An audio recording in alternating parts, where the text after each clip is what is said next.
ওয়ালাইকুম আসসালাম ওয়া রাহমাতুল্লাহি ওয়া বারাকাতুহু।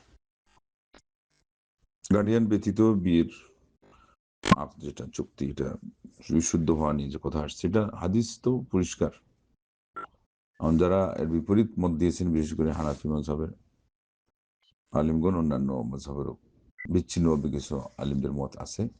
ওনারা ওই কোরআনের শব্দ দেখতে গেছেন যে আল্লাহ রাব্বুল আলামিন মেয়ের মানুষের প্রতিও শব্দটা প্রয়োগ করে বলছেন যে সে বিয়ে করে। যেমন ইদানিং আমাদের অনেকের পরিভাষা হয়ে গেছে বিয়ে করা, দুই পক্ষকেই বলে। আসলে আগে বলা হয়তো কি মহিলাদের ক্ষেত্রে বিয়ে বসা, কেননা এখানে তো একজন কর্তৃত্বশীল আছে। বিয়ের সকল দায় দায়িত্ব সহ কে নিল, কারক কে হবে? মানে এটা ভাষাগত দিক থেকে এবং বাস্তবতার আলোকে ওটা সঠিক নয়। মহিলাদের ক্ষেত্রে বলা হবে বিয়ে বসা, তো বিয়ের পরিণয় সূত্রে আবদ্ধ হওয়া। আর পুরুষদের ক্ষেত্রে বলা হবে বিয়ে করা। এই দেখেন এখানে ওই শব্দটার কারণে মহিলাকে দিয়ে দিতে হচ্ছে, অধিকার দিয়ে দেওয়া হচ্ছে। তার মানে অধিকার এর ভিত্তিতে ক্রিয়ার প্রয়োগ হয়। কিন্তু এখানে আল্লাহ রাব্বুল আলামিনও আমাদের সমাজেও যেভাবে ব্যবহার হচ্ছে, ওই বিয়ে বসাকেই বিয়ে করা ইদানিং, এটা বরং তাহলে ধরা যায় ওখান থেকে আসছে। এটা হলো পরিভাষা, কোনো জায়গায় কোনটা হতে পারে। এবং আল্লাহ রাব্বুল আলামিন এটাও আখ্যা দিয়েছেন এইভাবে, যেহেতু আবদ্ধ হওয়ার দিক থেকে দুইটাই সমান, এখানে আলাদা কোনো শব্দই নেই আরবিতে। আমরা যেমন বিয়ে বসা বললাম, আরবিতে কিন্তু আলাদা শব্দই নেই। এই জন্য আরবিতে ওই উভয়জনকেই জৌজ বলা হয়। জৌজ জৌজ কিন্তু পুংলিঙ্গ, কিন্তু এটা দিয়ে স্বামীকেও বোঝানো হয়, আবার স্ত্রীকেও বোঝানো হয়। ওটা হলো আরবি ভাষার গভীরতা এবং মহিমা।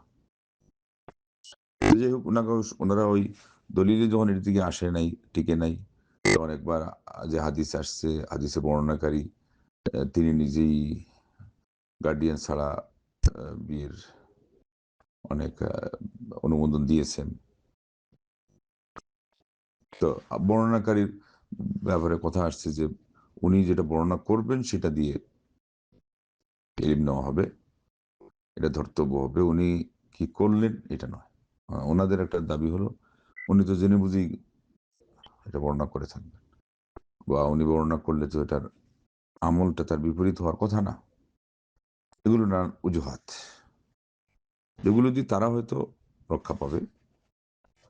এই জন্য আলিমগণ বলেছেন যে ফিকহি মাসআলা মাসাইলে যে যে মাযহাব ফলো করে তাদের জন্য তাদেরটা বিশুদ্ধ ধরা যায়, যেহেতু তারা ওটাকে কেন্দ্র করে কোরআন সুন্নাহর গবেষণার মূলনীতি তারা ধরেছে। কিন্তু সেখানে যে প্রত্যেকটা বিষয়ে ওইটাই ফলো করতে হবে, এটা তো ওই প্রতিষ্ঠানের যারা রূপকার তারাও সেটা বলেন না।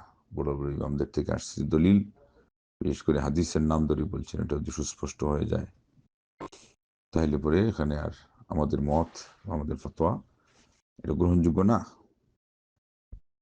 শেষ কথা কোনটা, যারা হাদিস ফলো করতে চায় তাদের জন্য বিবাহের ক্ষেত্রেও এটা প্রযোজ্য হবে, তালাকের ক্ষেত্রেও একইভাবে হবে, অন্যান্য ক্ষেত্রেও হবে।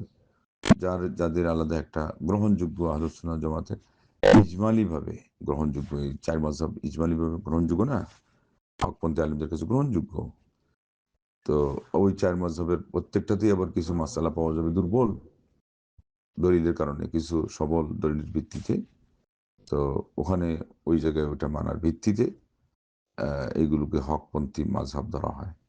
সেই জন্যে যে কেউ ওই মাযহাব কেন্দ্রিক সে চলে, তার এখন পর্যন্ত মানসিকতা ওইভাবে আছে, তাদের জন্য আলেমগণ বলছেন চলে। কিন্তু হাদিস পেয়ে গেলে যে আমি মাযহাব মানতে বাধ্য না, এইটা বিশ্বাস যদি কেউ করে, অথবা অথচ উনি আছে কি একটা মাযহাবের অধীনে, তাদের জন্য আমরা বলবো যে হাদিস এটা তারা ফলো করবে অবশ্যই।